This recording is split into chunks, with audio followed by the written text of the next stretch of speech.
Creative arts keep children out of trouble. It positively affects the brain and is important to human development.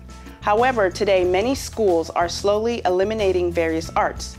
Today we will discuss the importance of creativity to child development and visit the Jacksonville Arts and Music School known as JAMS to talk to students and faculty about the school and how creativity is helping the youth in the community.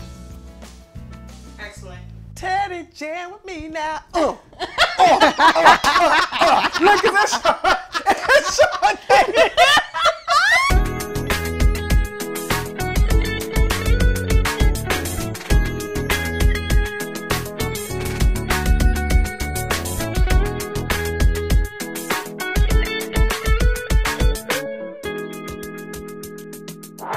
Welcome to Intake. I'm your host, Bertha Barrett, and as always, I'm here with my lovely host, Jules Jean-Pierre and Shauna Sacco. Okay, ladies, so we're talking about creativity and child development. We're just gonna have fun today. I think this is a great topic because the youth today do need creativity. And unfortunately, schools are slowly taking it out, you know, and losing their outlets. Yes. Yes. But a lot of children who are struggling with different things need that creative source to help them express themselves. Right. You know, I want to hop in there and say every child, whether they're struggling with something or not, because you take the creativity outlets away and then they start struggling with things that maybe they weren't going to struggle with in the first place. Absolutely. I do agree. And when we say creativity, we're just not meaning arts, because because when children just have an outlet, when they play, because if you've ever worked with a play therapist, play is how children speak. So allowing them that opportunity, it helps them move and process through all sorts of things. Right. That's how they communicate. Yeah. Oh, yeah. Absolutely. Yeah. So there's a study on Psychology Today that talks about how creativity helps with the brain. And one of the things that creativity helps is with this this whole frontal cortex. And we all know that the frontal cortex of adolescents, children, it is not fully developed until age 25. So that controls impulse, decision making, all of that. And so it helps with that and those motor skills, which is, you know, essential to development. So it makes that, you know, that whole process a little stronger and helps with that area. So we need to talk about how it, you know, helps with the development, why parents should make sure that, you know, their children are being creative at home. And I don't just mean, what are those little games they play? Because I think all the children are playing. Video, So, Fortnite. Fortnite, that's it. Fortnite. What is the other one that one of the kids was telling me about the one that he plays all the time. I was like, I've never heard of that. He looked at me like I had a third eye right there. I'm like, look, I'm old. I don't know these things. But sitting on there are some very fabulous creative outlet video type games. I'm so old. But for the most part, that's them sitting on a computer. It needs to be a variation. That can be a component, but they need to get up and out and be active and express and explore. And explore. Yes. Absolutely. And it helps with imagination. I mean, that's proven. That's also in that article with Psychology Today, that it just helps them think outside the box. Yes. So children need to have that creative source. But unfortunately now they're so busy on these video games, on computer, most of the time they don't get outside and do things. And so they need to just be able to just draw, color. I know for me, music. Oh, yes. Dancing around. Dancing. Yes, dancing. exactly. What country? The one thing I never thought I wanted to do was work with youth, but lo and behold, you know, do my internship with youth. Yeah, and the way and I so love it because I can be creative with them and still help them work through their issues. A lot of them love the music. Of course, I have to do the clean version because some of the stuff they listen to, I'm like, oh my Lord. Yeah, so we listen to the clean version and I, you know, deal with coping skills, like how music helps them, take them for walks outside while we're doing our session and just make up creative things to help them express themselves And it works, especially with children who are going through trauma and dealing with different things. So we need these creative tools in the community. But Jewel, you had some interesting information you wanted to share. I did. I wanted to share because I had mentioned play therapy. And though I'm not a play therapist, I did have an opportunity to work with a play therapist earlier on. And from that experience, I found that play therapy is able to help children be more responsible for their behaviors and develop more successful strategies. So with certain things that are going on, they can develop that just by playing, by being authentic and organic in the things that they're doing. It also helps them to develop self-efficacy and knowing that they're able to do these things for themselves. And that's so important. Now, a lot of people don't understand the term self-efficacy. So self-efficacy is believing in self, that idea of believing in self. And when you allow, I know I can. Yeah, because you're allowing a child to be creative, go wherever he wants to go, and you're not limiting him by any way. Just do whatever he wants to do, you know, just explore. And that's important. Now, we need to clarify. Not too much exploring. We need to clarify within the creative realm. Within the creative art realm. Therapy, there's different aspects of it. We're not saying open the door and let your children run free. By no means. No. But it's that ability to make choices and decisions within that framework that builds that self-efficacy. Exactly. Easy for me to say. Why don't we talk about how you play with the kids, Shauna? Because I know you get right down to it. I work with kids. And we build things. You play with puppets and dolls and do a lot of art therapy and just make up dances and songs and whatever it is, because it gets out. The thing is that it works in adults too. I was going to say that. Talk about those benefits. It does work with adults. It's beautiful with adults and elderly and memory care. It helps get that out of the way to start pulling out what's going on the inside. You know, get out the overthinking things. But kids, especially, it's their way of acting out and showing someone, maybe they don't have the verbal skills yet to explain what's happening, so they can act it out. They can draw pictures, they can set up little people and act it out with dolls and puppets and oh my God, there's whatever so much it is. stuff. It's awesome. So much.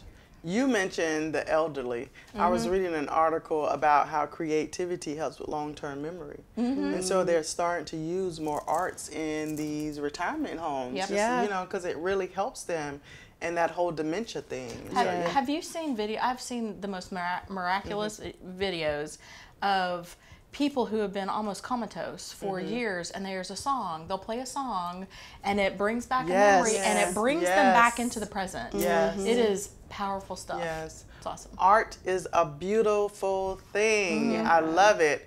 Art helps us get through life, because I know even for me, as you talk about it, I have been like in stores and hear a song that I haven't heard since I was like 10 or 12, and all of a sudden all the words come back and I'm right back into that moment. So art is a beautiful thing, and we need to keep it in schools. We need to make sure that parents are, you know, creating an atmosphere where children can express themselves creatively. And we also need to make sure, not to cut you off, that parents are actually getting into it with them. Because you talked about the benefits for adults. If they were going into therapy, well, the benefits for adults as the parent, bonding with the child by doing these interactional activities or whatever have you, it's great. Love it. Not to mention, it allows children time to just talk, because when you allow them to be creative, they start to open up. That's what I've learned working with you. If you just put them in a creative mode, they just start to open up. I'm telling you, this whole self-efficacy thing, it works. They start opening up and they start talking. It's like before, normally when you get adolescents or young people come in, they don't really want to say anything. You're a stranger, and it's weird, talking to strangers about what's going on. But as soon as I start to do something creative with them and they get comfortable, and then, you just let them explore, whether it's coloring or drawing or Legos. Legos. And I love to play Uno with my young people. Oh, I do that too. And they taught me how to play Tonk. So I'm Never like heard a of that. pro. No, Never you never heard of Tonk? No, I have to teach y'all how to play Tonk. These young people teach me a lot of stuff. And so I play Tonk with them. It's a card game. Yeah. And I play these card games with them in my session, and boy, they just start talking, and you know, they beat me a couple of times, but it's okay. Do you let them? But listen. Because listen, No, I was gonna say You're when I play Uno, I tell them straight up, you're not going to win. You got to beat me on your own. The other thing that I can bring in a game. I listen. I don't care who you are. I don't care how old you are, how young you are. I can bring in a game for everything, because it teaches sportsmanship. Yes. It teaches frustration tolerance. Oh my gosh. It teaches communication skills. Yes. It teaches all kinds of stuff. Yes. Because I mean, you get a group of little kids together, or a group of grown folk Adults. together that are super competitive, and they get angry and storm out of places. It's like, no, we need to deep breathe. Let's talk about it. Over Pictionary or something like that. I mean, you name it. Or Legos. Yeah. Lego. Oh, you're a Lego girl. So no. So this is, I don't know how much time we have, but just a quick one. So Jules and I used to work together in a place where I brought in a game, and what I did, I have a whole bunch of Legos, and I built this random little tower, and I put almost the exact pieces in 5 different little baggies, like 5 duplicates of what I used to build my little tower, and I broke the whole community up into groups, and they had to send one person at a time. It was communication, it was frustration, it was all the above. So one person at a time, because all that came out, would come up and look. They could look at it, and then they had to go back and communicate to their team how to build it. Now every member of their team could come up at different times, but they had to send one member at a time. I got cursed out. I got screamed at. It was awesome. But it's necessary because we take ourselves way too seriously. Yes. And we take the fun out of all of life. And we, especially as adults, it's like all of this takes over, and it becomes the have-tos. I have to get this done. I'm responsible for that. And life becomes dreary and drudgery. Is that the right word? Yeah. So we need to remember how to be lighter and freer and have more fun. Have fun, definitely. I'm okay with that. Yeah, and we can start with doing it with our kids. And not to mention, creativity is relaxing. I know I use it to relax because I'm like a little child. I'll go get those adult coloring books and just color away. The mandalas. Yes. I like those. And, you know, draw. And I have actually done it with domestic violence survivors. And they are like high anxiety, a lot of stress, trauma. Absolutely. And it helps them just to relax and take their mind off some of the things. It's mindfulness. Well, you know, coloring mandalas is shown to affect the same parts of the brain as meditation. Very nice. Yeah. So it just, because if you're coloring one of those that's symmetrical, it engages both sides of the brain and gets everything firing equally. And Love it. Love it. See, we're talking about creativity, and that information just came out of Shauna. Ah, nice. Just like that. I feel like I'm being harassed. Yeah. But when she was saying that, I was thinking, because it sounds like, and I know for me too, when you're being creative, it helps you focus. Yeah. And so if you have a child who's struggling with, you know, just being able to focus, creativity does that. It do that. No, it does Write that down. It do that. Creativity do that. That's a bumper sticker. I love it. Yeah. So it helps, you know, with focus. And you know, you want to get your children focusing, so, you know, give them something to color with, because they have to focus to really stay, and that's those motor skills. They have to stay between those lines, and then if they don't, let them go outside the line. Who cares? You know what else? I don't know if are y'all familiar with sand tray therapy? Yeah. So my original supervisor is a sand tray therapist. Like there's different levels, and she's way up there. And it's a wonderful thing because it helps ground. Yes. It's the tactile. It's that they can work out scenarios with all the figures. Oh yeah. And it works really well with children who struggle with autism on somewhere on the spectrum. She does a lot of work with kids like that, and it's awesome for, again, it's one of those that's awesome for everybody. Yeah. You know, we even did it in a workshop for us where it's that digging in and I even playing have with it. not necessarily a sand tray by any means, but just a little Zen garden with sand in my office, right next to my couch for my clients Very to nice. just put their hands in or move it around, and it's very telling for a lot of things. Yeah. Especially when they're moving everything around and just or piling everything together and throwing the sand and Yeah. hiding stuff, and they're not talking. Very nice. Yeah, well, I have a lot of Play-Doh in my office, stress balls, you know. I have a little hoop, you know, to shoot the little hoop in. You know, a lot of coloring, crayons, books, all of that. And even if I can't get the young person to talk on the first session, for some reason, like I have this bookshelf and it has all of this little creative stuff, they go straight to that bookshelf and they just do their thing. And I just watch them and they start being creative. And I'm like, that is pretty neat. What are you doing over there? You know?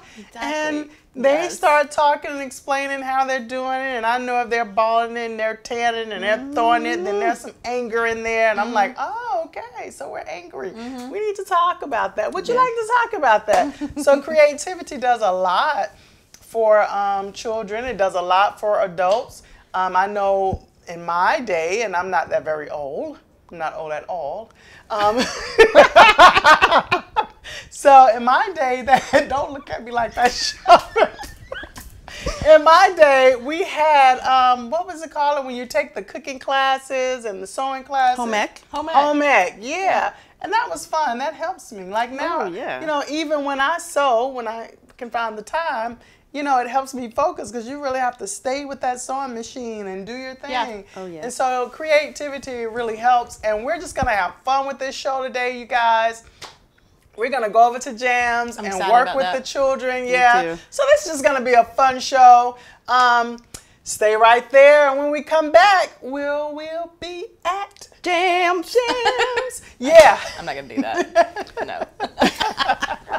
A lot of stigmas, yes. And people struggle with their mental health. They don't know the difference between mental health and mental illness. We're just going to talk about some things. It's more acceptable for a male to fight, to be angry, to go drink too much, to go sleep around too much, you know, just that kind of stuff. That kind of behavior is more acceptable than a male to cry, to say I'm scared. And I believe in prayer. But there are some issues that when you walk outside of that building, they're walking outside with you. You got it. Let me take an opportunity to go ahead and explain what a co-occurring disorder is. Basically, like, I like the way that you did it because that's what it is. They walk hand in hand. Parents allow the TV to babysit their children. Gaslighting is basically, there are individuals who are very aware that racism does and has always existed. Remember to continue talking about mental health and how to make yours a priority. Coming up, it's a great day at Jams. We're visiting the Jacksonville Arts and Music School. Jacksonville Arts and Music School is a 17,000 square feet campus for the arts and leadership development. Instructors inspire Jacksonville's talented inner city youth and young professionals to become their wildest dreams. Welcome back to Intake. We're here at the Jacksonville Arts and Music School, also known as Jams in Jacksonville, Florida. Today's topic is creativity and child development, and with us is Jason Peoples, the Executive Director of Jams. Welcome, Jason. Thank you for having me. And thank you for having us, allowing us to visit Jams. So tell us something about your background, Jams, how you got here. Well, Jacksonville Arts and Music School has been around for 3 years now. I've actually been here for 2 of the 3 years. I like to tell everyone I got a strange anonymous call that turned out to be a guy by the name of Ted Stein on the other end of that call, who told me about this cool location and this organization that they were putting together to address some of the systemic issues in the city that had to do with diversity and leadership and creativity in leadership. So he kind of caught me when he said all of those things all bundled up in one, and he asked me, as he asked everyone, to come out to the facility and see what he was doing.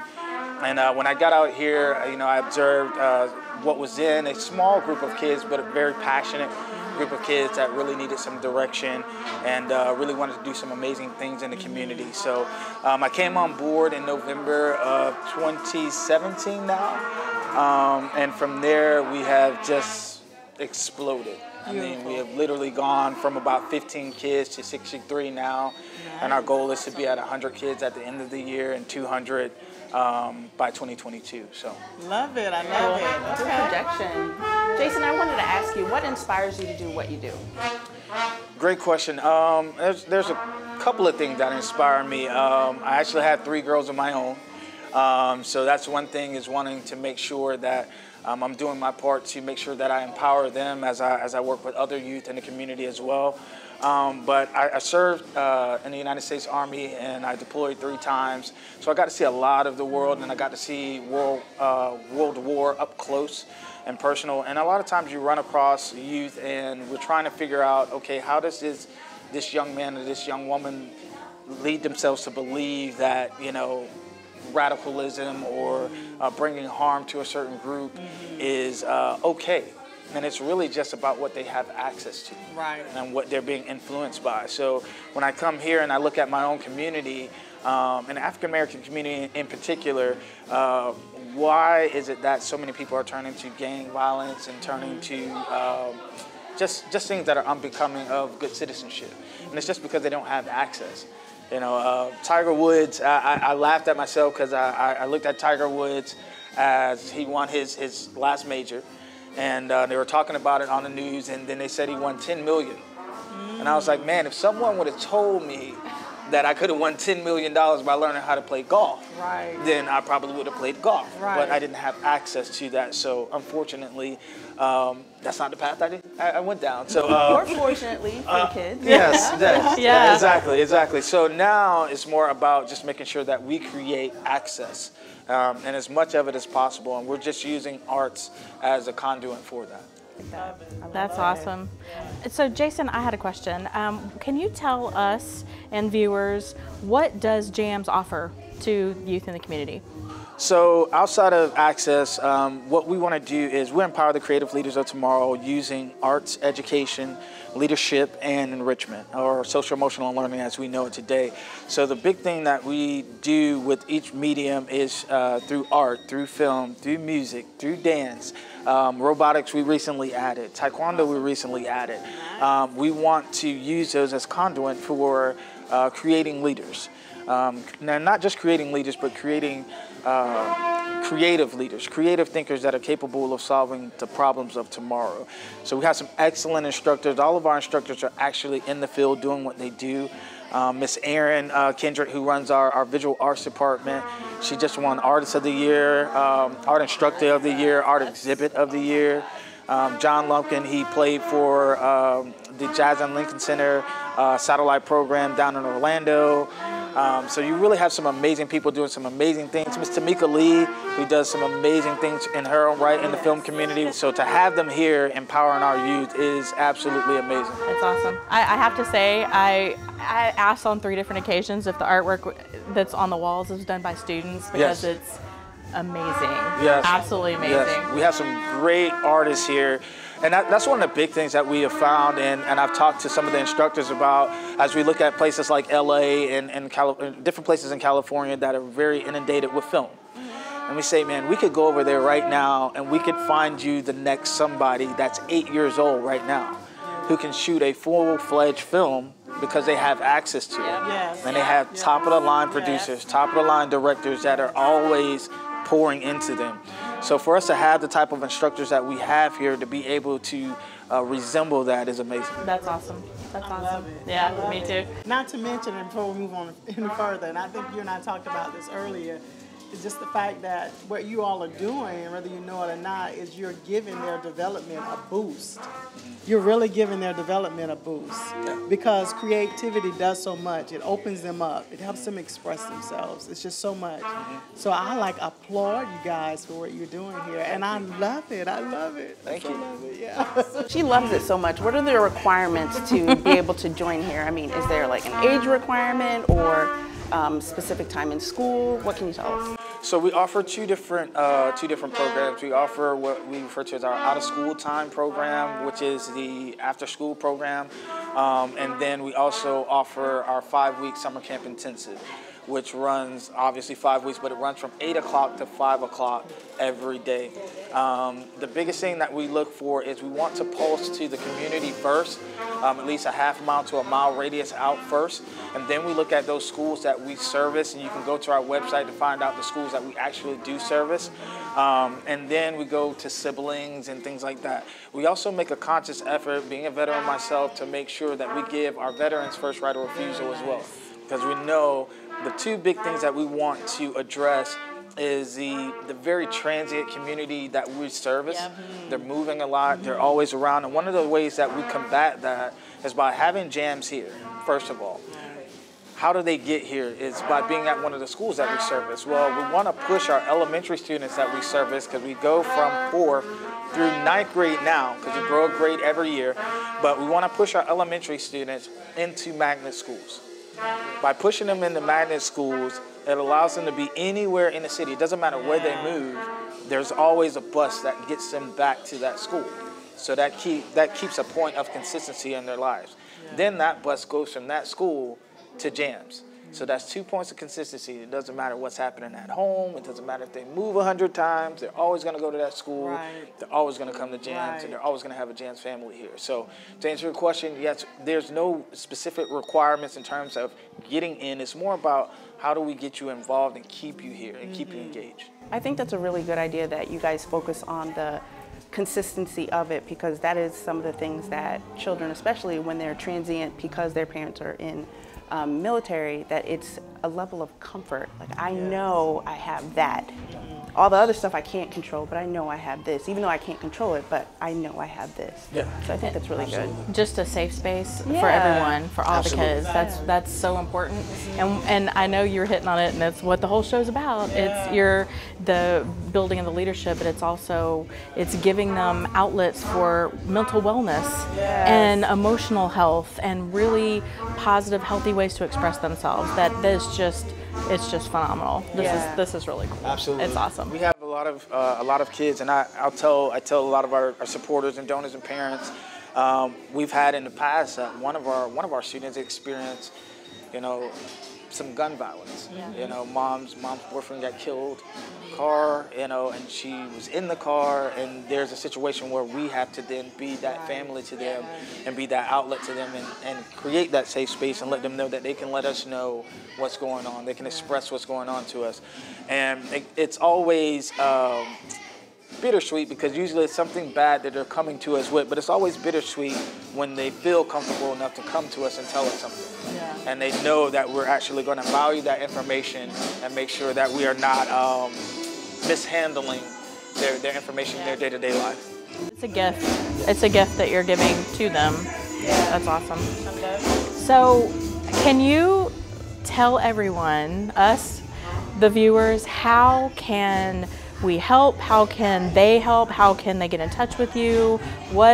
All that kind of good stuff, all the communication. Absolutely. Well, the cool thing is, if you want to donate to Jams, we're getting ready to kick off this super cool thing called the Jambassadors. You can find more information about that on www.jamslife.org.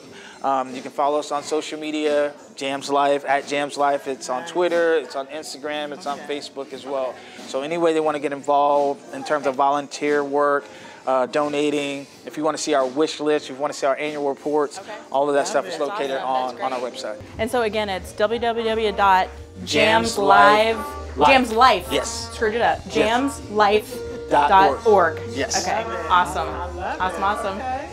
Alrighty. Well, let's go out, help out Jams, donate. They're doing a great job here, and we want to make sure that they continue the success with the youth here. So go ahead and just donate.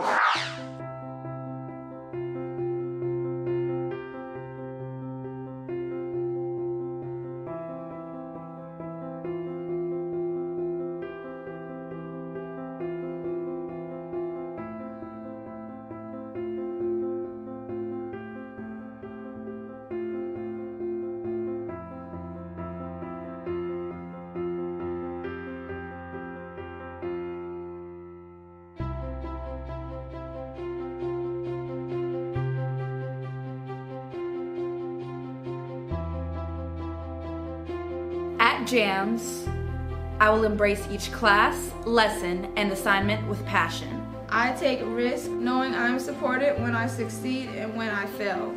I am a partner in learning. Not a problem in need of fixing. I challenge my youth to be agents of their own success. I think creatively in everything I do. And when I think I have nothing left, I push myself to create more. I have fun.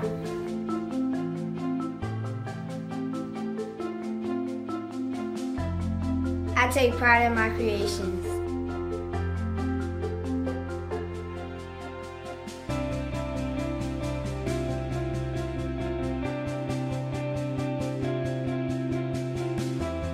I discover who I am.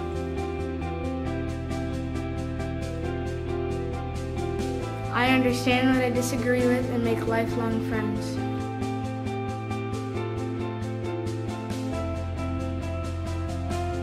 I use every opportunity to motivate my students. I know my JAMS family believes in me. It will help me reach my goal.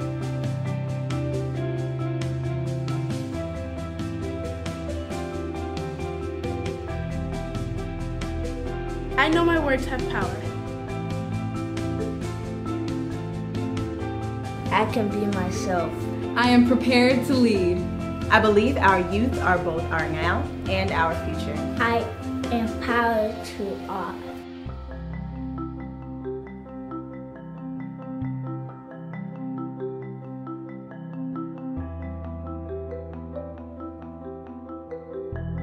At JAMS, I let My pen, my dance, brush, camera, my instrument, my mind, my voice create.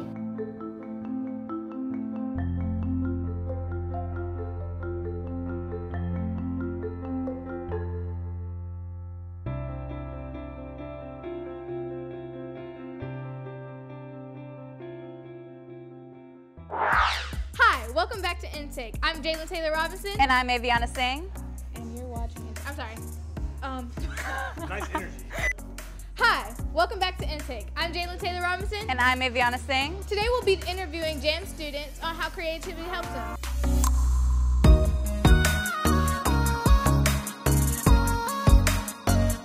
You know, I feel like more free here. I feel like it's gonna help me towards my future. So they've done a city tour to see the different murals and things, and they've been working on creating artwork on a larger scale. If you're looking for more information about a topic that was discussed on one of our shows, please visit intake.tv and check out our resource page. If you're a professional who would like to be on the show, or an individual who has struggled with mental health and would like to be a guest, email us at info@intake.tv. Follow us on all of our social media platforms. Intake is the place to be. It's because